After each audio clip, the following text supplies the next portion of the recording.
Good morning বন্ধুরা, কেমন আছো তোমরা সবাই? আশা করছি সবাই ভালো আছো।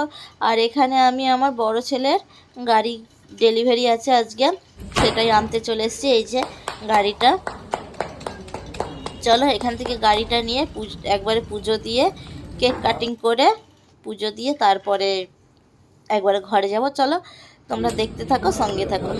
আর ভিডিওটা যদি ভালো লেগে থাকে তাহলে একটা লাইক করে শেয়ার করে দিও, আর সাবস্ক্রাইবটা অবশ্যই করে দিও।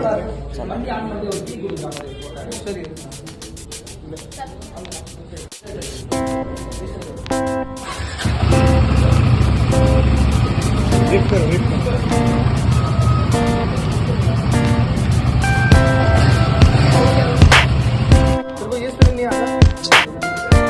थोड़ा कूल लगता है।